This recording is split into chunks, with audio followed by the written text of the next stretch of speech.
This video was inspired by motivational author Louise, who founded the Hay House Publishing organization. According to Louise, personal experience has shown me that disease can be cured if we are willing to alter our way of thinking, believing, and acting. Occasionally, what appears to be a major tragedy becomes the greatest good in our life, and if you listen to what I have to say, your experience with cancer can become a wonderful turning point in your life. Now, I believe that all diseases are self-inflicted. We establish a mental environment in which this disease might grow and thrive, not because we express a desire to be afflicted with it. A few weeks ago, I heard a physician from New York State on television that if the surgeon works on a patient without helping them change the cause of the sickness, then all the doctors are doing is prolonging the patient's life until they can develop another ailment. I believe that we are solely accountable for every experience in our lives, both positive and negative. We all create our experiences by the thoughts and words we think and say. The universe fully supports every thinking and belief we choose to have. Our consciousness accepts any belief we choose to hold. It can be said any way. They both indicate that what I believe about myself and life becomes my reality, and what you decide to believe about yourself and life becomes a reality, and we have an infinite number of mental options. As with everything else in life, the body is a reflection of our inner thoughts and beliefs. If we take the time to listen, our bodies are always communicating with us. Every cell responds to each other in every idea and statement a person has. Continuous styles of thinking and speaking develop body behaviors and postures, as well as eases or diseases. A permanent scowling face is not the result of joyful, loving ideas. The inner discourse of a lifetime is visible on the face of the elderly. How will your appearance change as you age? I believe it is our birthright to be completely healthy and completely fulfilled in every aspect of our lives. I wish to assist you in claiming this birth immediately. Some of the suggestions I shall make may appear very elementary. However, these concepts have been implemented repeatedly with tremendous success. They are quite effective.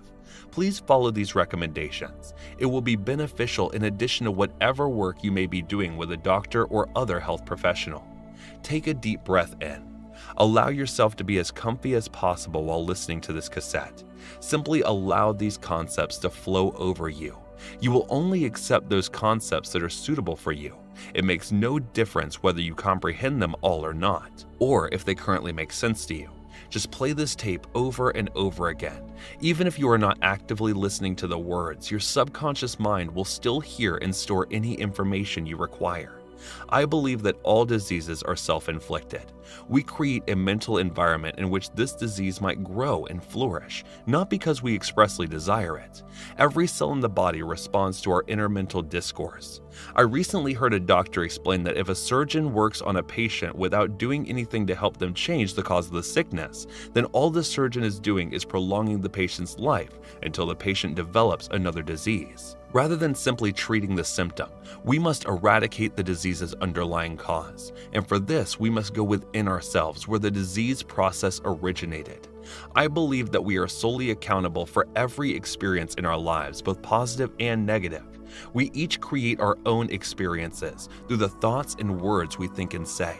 The cosmos completely support our inner discourse. No matter what we choose to think, our subconscious mind accepts it as the truth. Both imply that what I believe about myself and about life comes to pass for me. What you decide to believe about yourself and life becomes your reality, and we have limitless options for what we can believe. Your current internal debate will proceed tomorrow, next week, next month, etc. Consider what you are thinking right now. Do you wish for this concept to shape your future? Is it favorable or negative? Merely observe and be mindful. I am not attempting to induce guilt or to make someone wrong. I am bringing to our attention what is occurring within us. Many of us who cause illness and disease are actually completely disconnected from what is occurring within our thoughts and bodies. We only become aware of our bodies when we are ill or in pain.